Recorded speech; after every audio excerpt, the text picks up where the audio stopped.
stupid. Everybody's so stupid. Good thing about doing comedy in Russia, you have captured audience. You're stupid.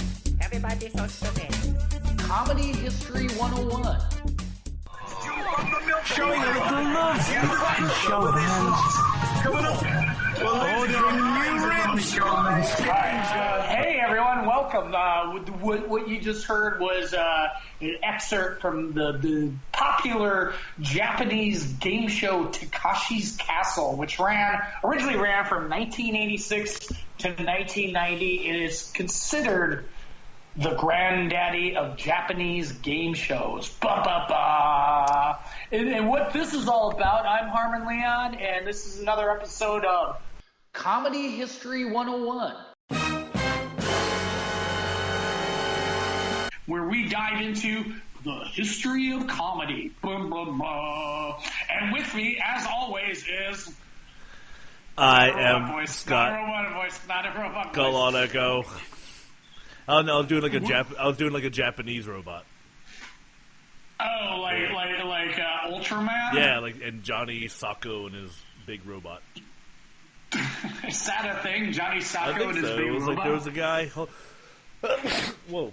There was a guy with his robot. We cut that out. Yeah, cut that out. There was a guy with his robot, like a little kid with his robot. I don't think it was a game show, but it was Johnny Sacco or something. But so that's what I was trying to do. But Takeshi's Castle is very much a game show.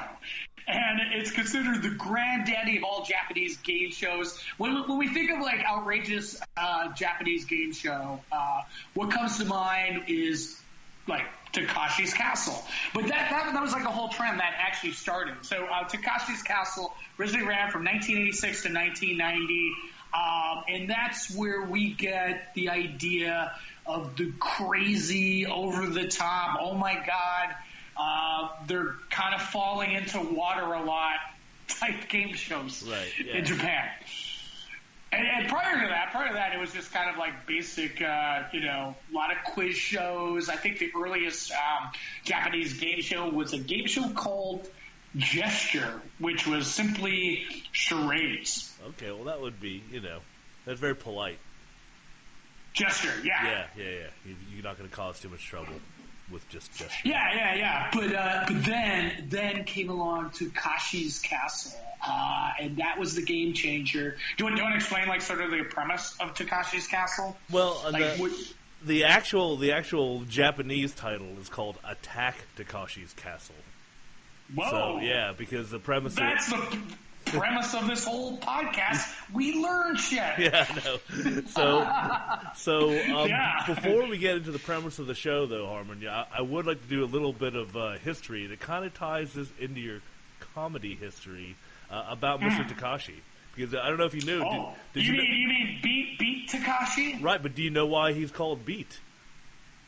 Oh, I kind of do. I did a while ago because I used to be like I've seen a few of his movies. Like the one American movie he did was called Brother, which is like he's always what's the name for Japanese sort of gangsters? Oh, yeah, like Yakuza or something like that. Yakuza. Yeah, so he always plays like a Yakuza bad guy. And he's always like, just kind of like you wouldn't consider him. That's when I found out he's like the host of this game show. Right, because he's the Takeshi of Takeshi's Castle. Yeah. Before all that, he actually started out as a stand-up, and he had a comedy duo with his friend Nero Kaneko, and their stage name was Beat Takeshi and Beat Kayoshi, who's his partner. So that's where that Beat come from. いいですか？押せました。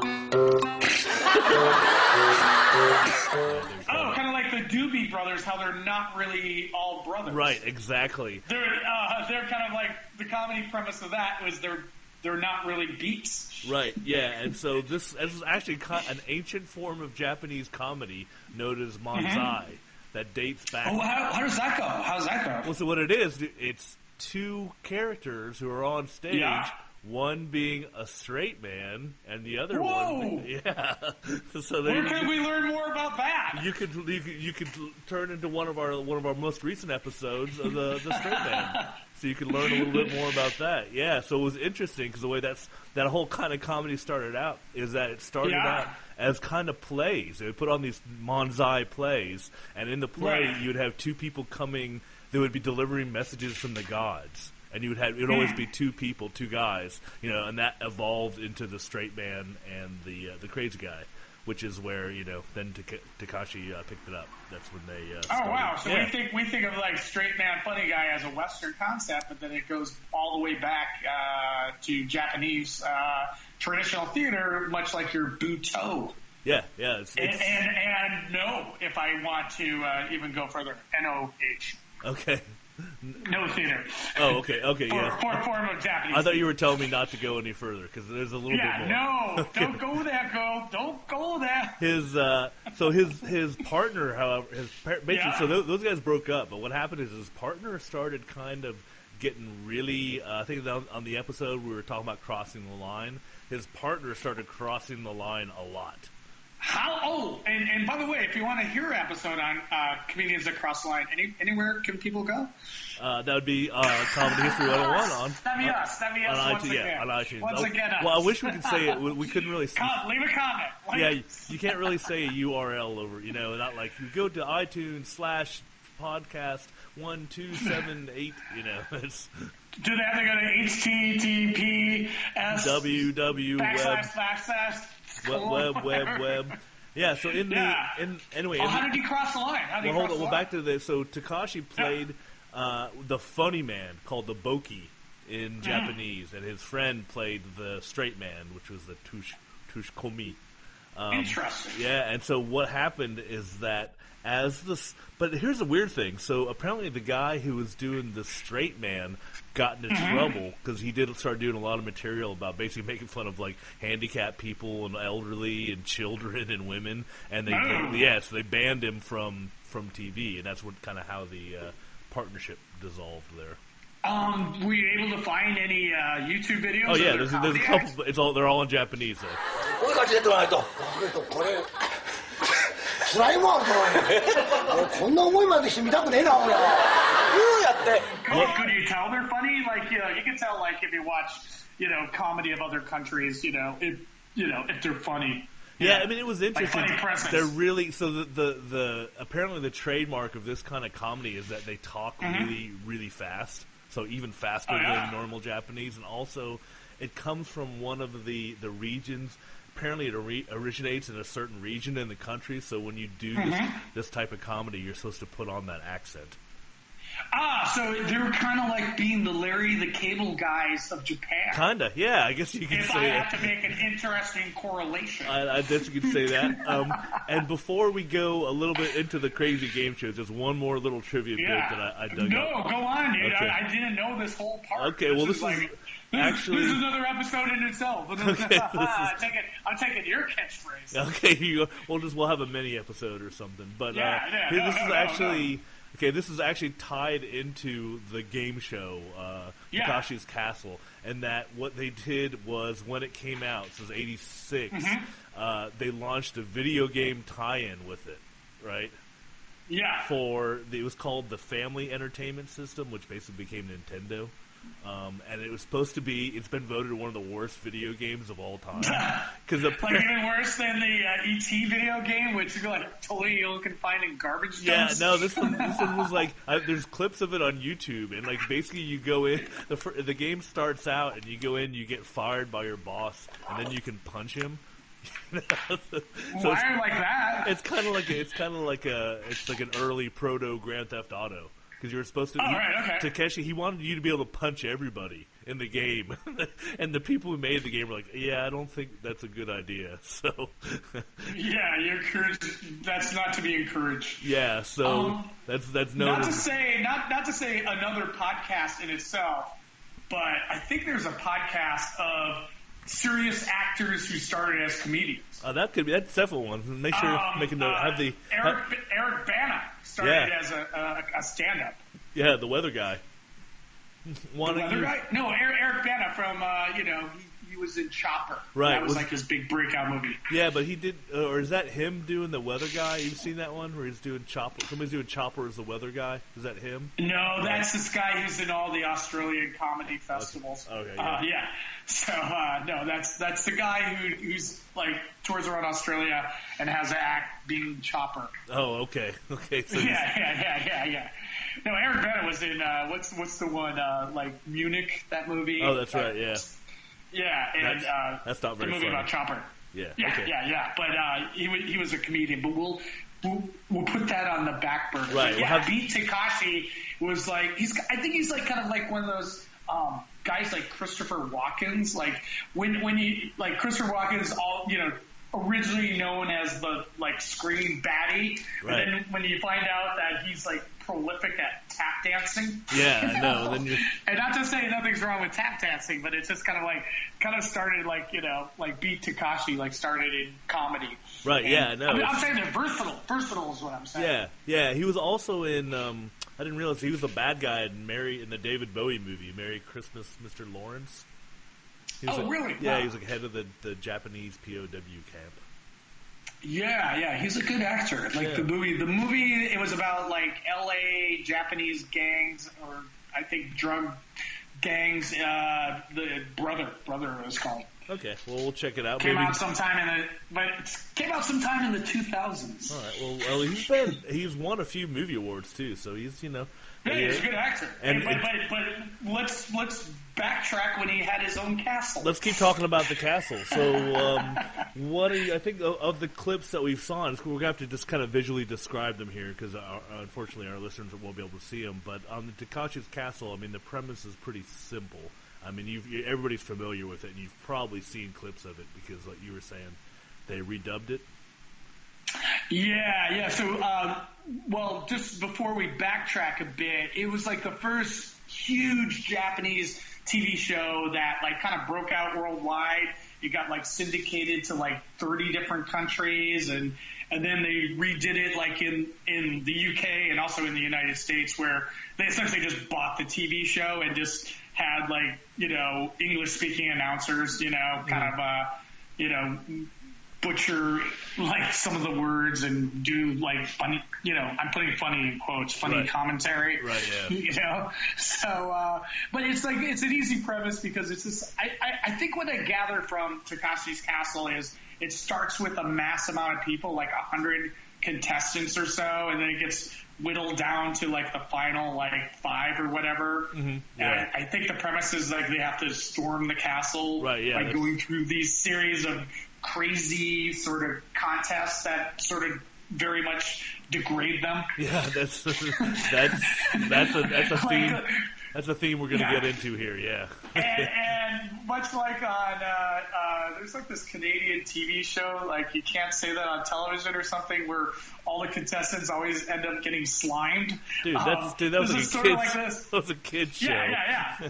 A kid show indeed. It's where a young Alanis Morissette That's started. you know more about You Can't Do That on Television than I thought. I know. I think it'd be on Canadian Jeopardy. Who's the host of? Wait a minute. Who's the host of Canadian Jeopardy? Would that be the U.S. version of Alex Trebek? Yeah, it wouldn't be Alex Trebek. No, it would be 'cause it would be like the it'd be opposite. Tom Brokaw. Yeah. What? But Tom Brokaw's also Canadian. Oh, is he? I didn't know. Well, Oh, dear. All right. he might or might not be. Okay. I'm thinking Peter Jennings was definitely Canadian. Okay. He's All right. passed away. Well, we'll have But I'm not sure about Brokaw. all right, we'll have the interns look that up for us. But I think we've digressed off of Takashi's Castle. So essentially, when you tune into an episode of Takashi's Castle, what you're gonna get a bunch of people dressed as bowling pins, like, and a bowling ball's gonna come at them. You're gonna get a bunch of people jumping over rocks, but some of the rocks aren't real rocks and they fall into water. You're gonna get a bunch of people dressed like giant hands, and they have to fall on giant playing cards that correlate with their hands. You're gonna get people smashing into walls. You're gonna people in kind of giant teacups rolling down a hill and falling over, then falling in water again. What else are you gonna get? Well, I have to Takashi's say, I Castle? had to repeat the like when you mention the giant hand thing, you don't think it's that funny, but when you actually see it, it is pretty funny. Yeah. Yeah, so it's like they're basically it's like the hamburger helper commercial, but like with a person inside. Yeah, a bunch of giant hamburger helpers. So, yeah, so that's what you're going to get in Takashi's Castle. Like, it's. I think the premise was, and you can steer it into Japanese culture. It was almost like these contestants were forced into taking part in the game. Right. Yeah. Yeah, which is interesting. Sorry, go ahead. No, go ahead. I was just laughing. Oh no, I was just saying because that kind of ties in because he was in another movie called I haven't seen it, but Battle Royale, which is about the kids. You heard about this one? It was a Japanese. It's a Japanese movie. Yeah, and it's a bunch of kids, or it's basically like Hunger Games, but like a bunch of kids like have to fight each other and kill each other. You know, it's like really bloody. It's like the future and everything. And apparently, he makes an appearance in this movie. Nice. Yeah, so the Battle Royale. So that was kind of it did pretty well, I think. So a key characteristic of Takashi's Castle, which ties into that whole wave of, the way over the top Japanese game shows, is it just seemed like people were torturing themselves by like innocent people hell bent on being tortured on these game shows. Yeah, I mean, and then a couple of them, like, I've seen a couple clips where it's almost you're watching a real-life Mario Brothers game, because they'll have, it's a person running down an obstacle course, but the camera will track along with them, so it's like you're, and weird monsters will come up and everything, they have to jump over things, so it's like watching a real-life video game. Yeah, there's one where the contestant had to go through a maze, and there was guys sort of dressed as ancient Japanese mythical sort of characters, and if they chose the wrong door in the maze, the characters would grab them, and do you know how that would sort of conclude? They would fall into water and mud. Okay, like all the other sort of things on there. That's a lot of falling into water and mud. So once again, this game show it ran up until I believe like late to 1990, and then it got syndicated all over the world, and then it kind of got picked up. It was a big hit in the UK, and they redubbed the announcer's voice, and the show ran from 2003 to 2007 on Spike TV. I believe the name was called MXC. I don't even know what that stands for. Yeah, and so then they redubbed, the original Japanese, but obviously they redubbed it in a funny sort of way. And here's Terry Purdue. She's a clown shoe resoler. You know what they say about clowns with big feet? Oh, yeah. Oh! But no, that's like it easy. It was sort of like how they redubbed it. They sort of did like a mystery science theater sort of approach with the redubbing of, it's like when you see some of the stuff and the contestants, culturally you don't kind of understand what's going on. No. So, they just redubbed it in a funny, kind of like a mystery science theater type, critiquing what was going on. And then spawned like imitators all over the world, including a game show on ABC called Wipeout. Okay. Are you familiar with Wipeout? No, I don't watch a lot of ABC game shows, believe it or not. Yeah, so anyways, another origin of Japanese game shows were that it was sort of like on variety shows. It was like the game segment on variety shows where they would have the celebrities engage sort of in the contest, and then from there it would spawn into its own sort of game show. Mm-hmm. Okay. You buy that? I'm buying it, dude.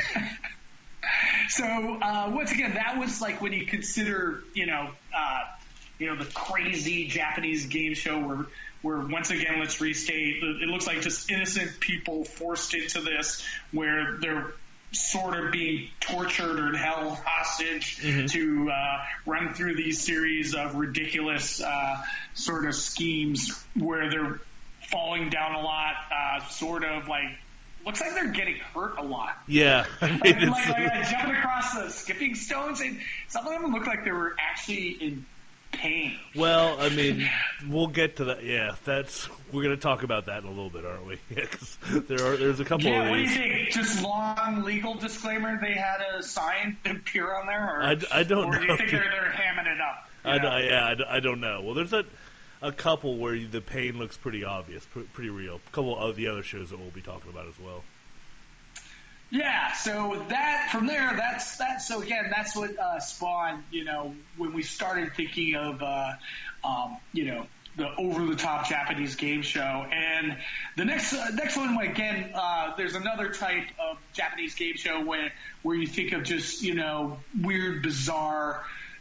Japanese culture, which, I guess it kind of spawned from it.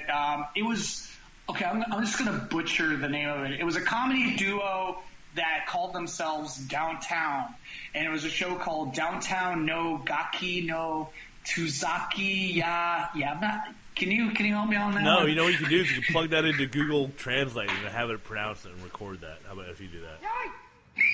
大体逆をつけてやらないんで、しきじき5元芸人救済と。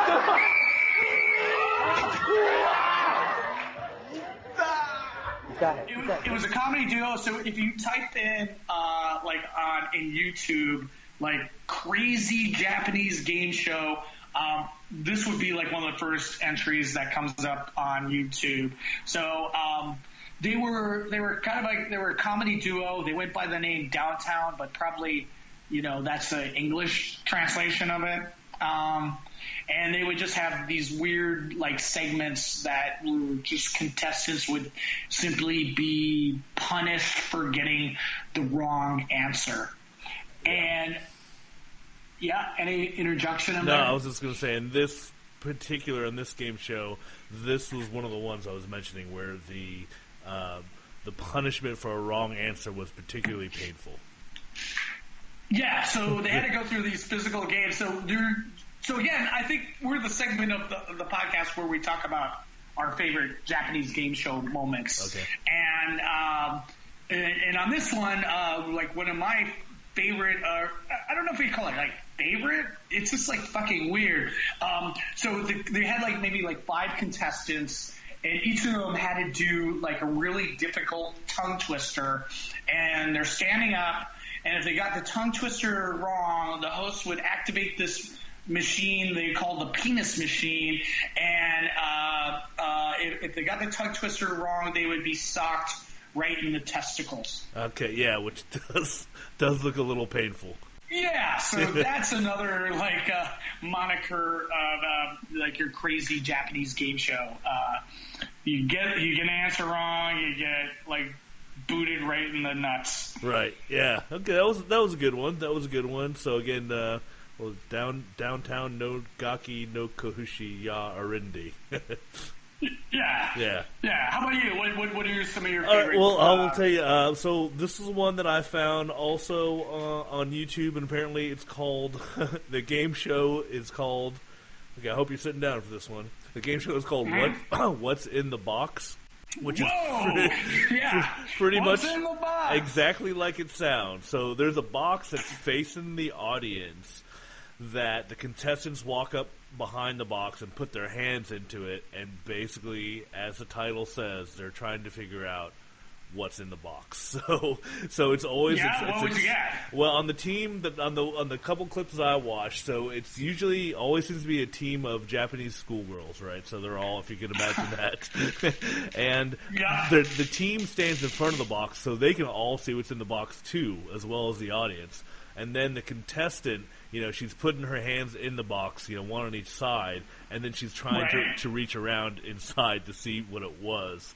But in this, they did the kind of normal things. Is this one they start out with a toad, and then they had an octopus, and then they went to worms. But then the best one was the very last one they had was they taken a little wind up fuzzy puppy dog, like one of those toys, that jumps around. Oh, right. Okay, so it wasn't an actual real fuzzy No. puppy. It was like a wind-up puppy dog.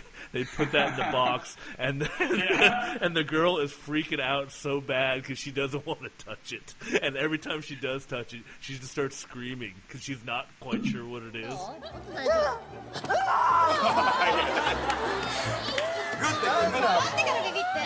Because she's seen all these other horrible things go into the box. Yeah. So it was pretty good. I mean, it was pretty simple concept. What's in the box? Very entertaining.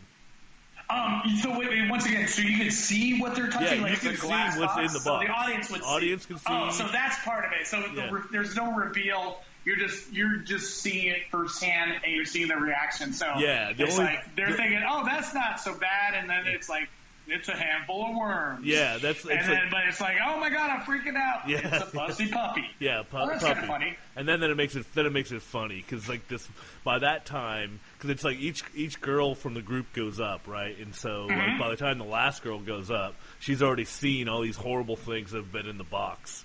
So even when she touches the puppy and she knows that she can feel the fur or whatever, she's still freaking out because she just doesn't. They're fucking with people's minds. Yep, exactly. So it's a highly recommended for me. What's in the box? Oh wow! So it's sort of like Fear Factor as a game show. Well, Fear Factor is a game show. Yeah, I've never. But it's like unknown Fear Factor. Right, exactly. Yeah, because I don't think I ever watched the Fear Factor one time. And how do they win? That's it. You have to guess what it is. And so the one. Oh, so you do guess what it is. Yeah, you win. have to guess what's in the box. And the one woman that she guessed the toads. That was the one that was right. That was pretty. Actually, it was probably a frog. Nah, it could have been a toad. It was a big one. It was one of those big toads. Was it a wind-up toad, or is it a real toad? So they had a real toad, and it was a real... Oh, why did they put a real puppy in there? It was a real... I don't know, maybe because it was just like... Because the box is open, Yeah. So maybe the puppy just would have ran out or something. Oh, right. Okay. How many seasons does this run? How do they run out of shit? Like after a while? I don't know. Yeah, I just found I found a clip. There was a couple clips of it online, and it looked like a legitimate show, not something that somebody made up in their garage. It was a real game show with an audience and everything. Wow. Yeah. Which brings us to my next favorite, and it's almost like what it sounds. It's called Candy or No Candy. Yes.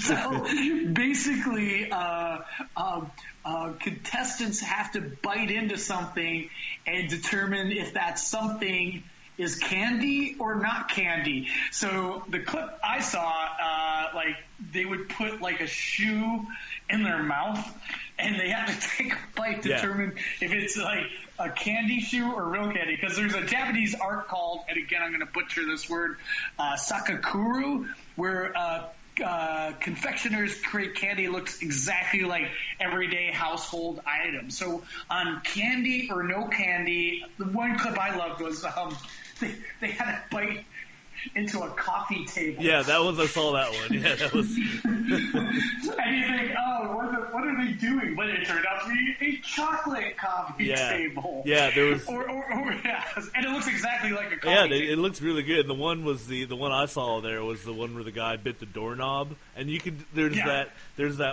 1 or 2 seconds when you can see where they're like going.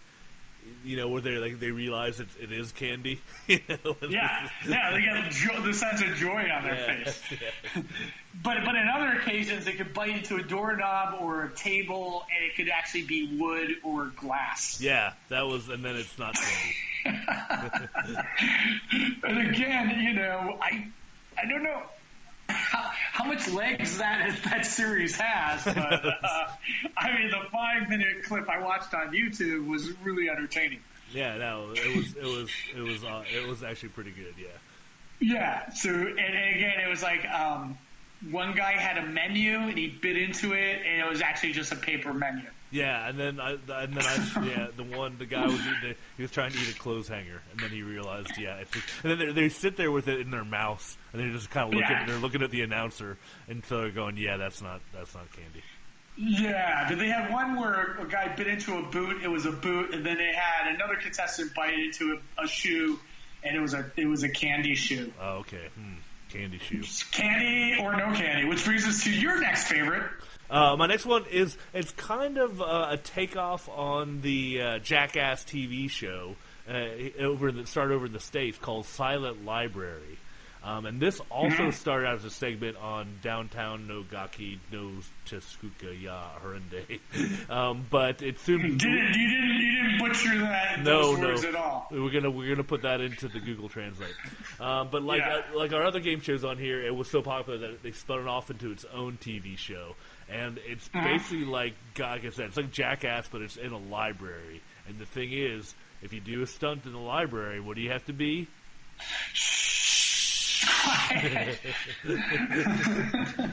So it's basically the guys like kind of hipster looking Jackass guys in a library doing tricks, and they have that little that was interesting. They have a little reveal. They have that easel sitting on the table where they have to reveal what their next stunt was going to be. The entertaining clip that we were sharing was tongue fishing. Was it tongue fishing? Yeah. Yeah, so where they had to get somebody's tongue and basically try to pull them across the table. Yeah,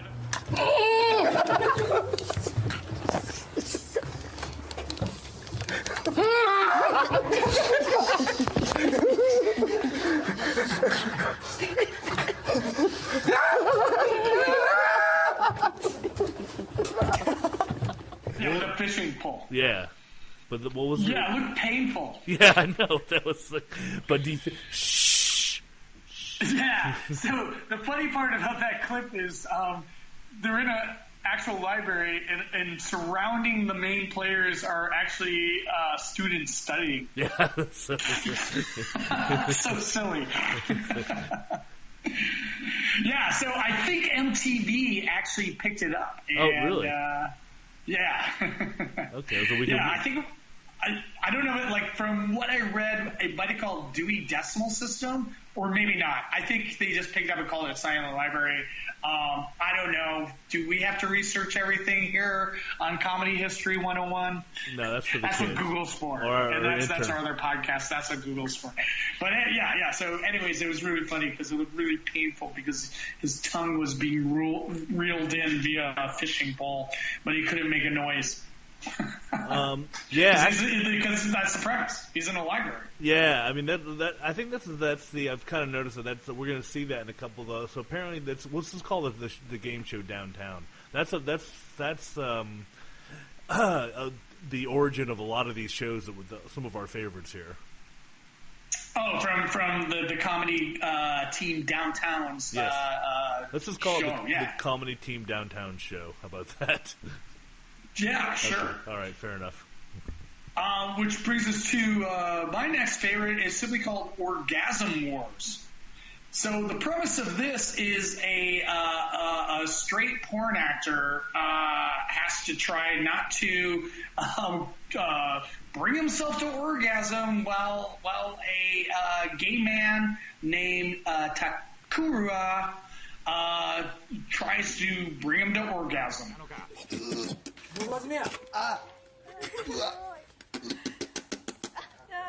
何が行われているのか。おっと、これは出る相手は男だぞ、沢井。出るのか。And how exactly is that done? There is a box over his private parts. Okay. And what we see in the clip is the guy Takuya. I guess he's just giving him a blowjob. Okay, all right. Yeah, I noticed. So that apparently, there's like a whole sub-genre of the naughty Japanese game shows. Yeah, they were on late at night. Okay. Yeah. So there was like a series of them. Okay, all right, yeah.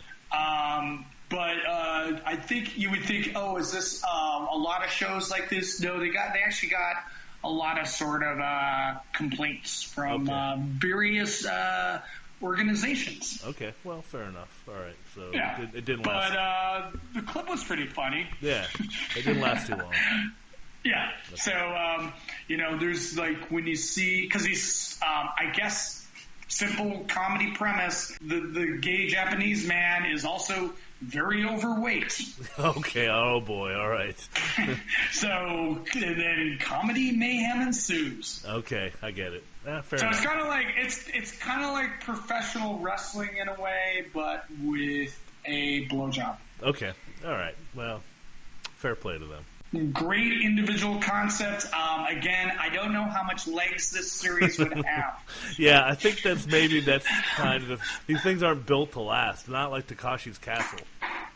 Oh yeah, which ran from 1986 to 1990 and all over the world, syndicated. Yeah, and then if I could just bring up one more show here, Harmon, and this is another one that we talked about. This also originated on the Downtown Comedy Show. And this was competition was called Marshmallow Rubber Band. 先攻は元天素チーム。順番は最初が蛍原、次は星ちゃん、藤本、宮迫と鈴木、アンカーは原西に決定。Is it self-explanatory? Not really. Kind of, but not really. So basically, what happens is contestants. There's a pole attached to the wall. Contestants are rubber banded to the pole. With rubber bands around their face, usually like one around the chin, one around the forehead, one under the nose, and then hold on, we're almost there. And then marshmallows are dangled in front of them, tantalizingly out of reach, so that they have to walk forward with the rubber band distorting their face as they try to eat the marshmallow. So it turns into a kind of crazy contortion game.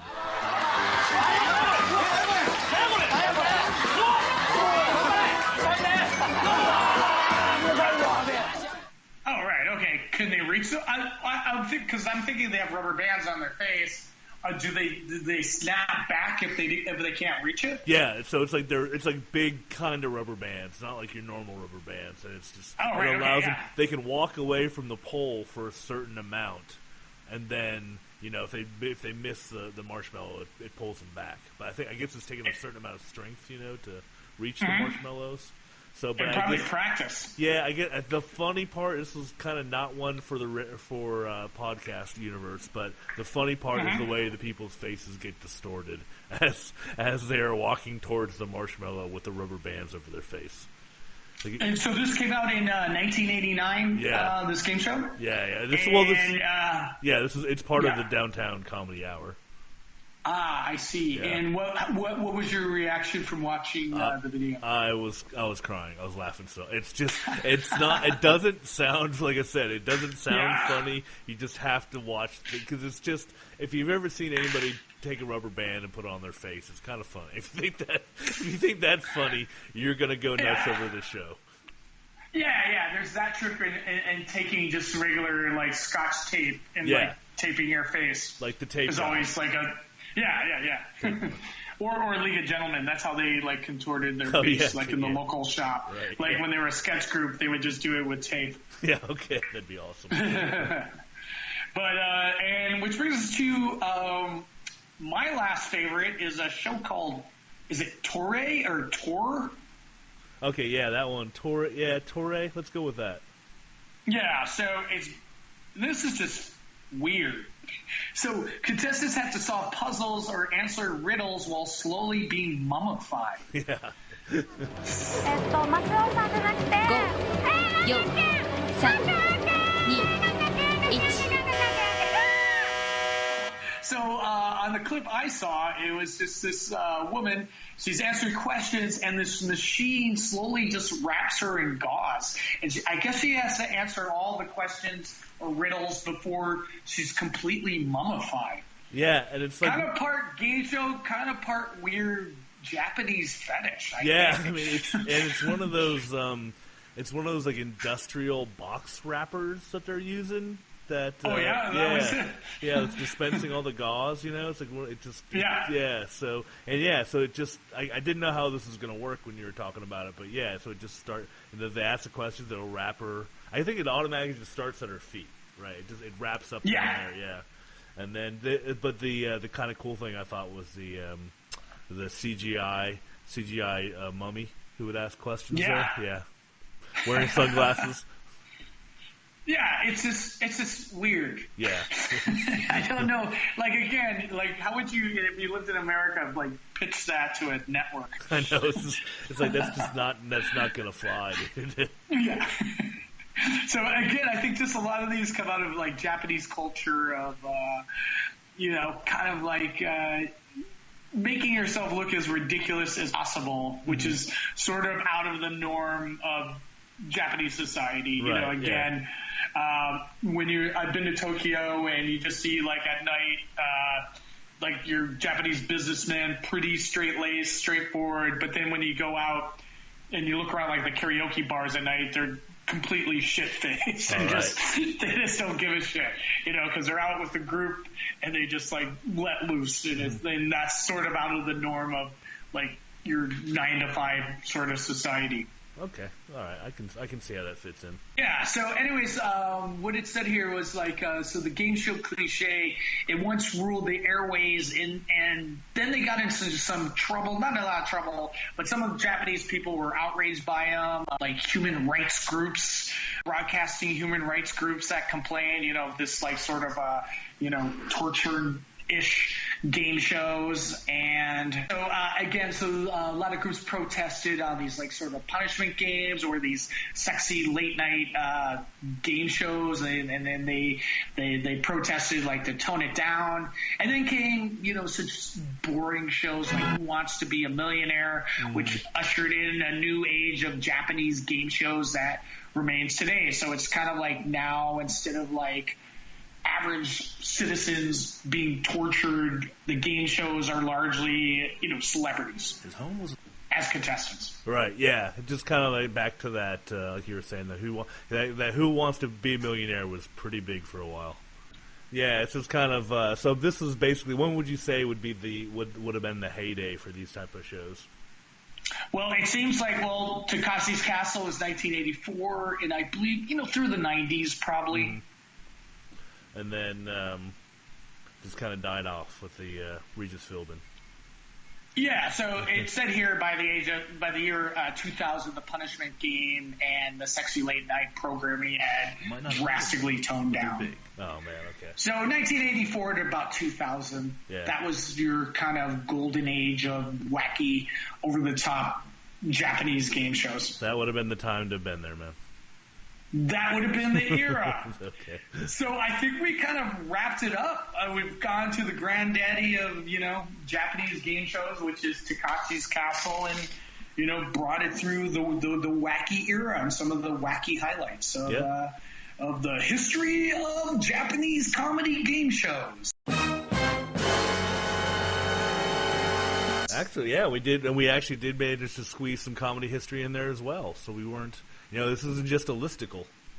Yeah. So, anyways, if you like Comedy History 101, be sure to subscribe to our podcast on iTunes. Like us.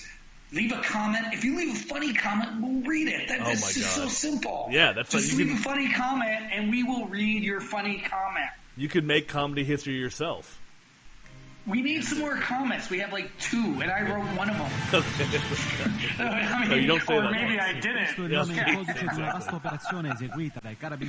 So anything else, Scott? No, that was just it was great. It was a great little trip down memory lane. Kind of missing the late '90s now, but learned a lot about Takeshi that I didn't know before. I kind of knew about him a little bit, but the history of Japanese comedy. So I think all around. I think we can pat ourselves on the back for this one. Yep, and thanks for tuning in. Bye-bye. You're stupid. Everybody's so stupid. Good thing about doing comedy in Russia, you have captured audience. You're stupid. Everybody's so stupid. Comedy History 101.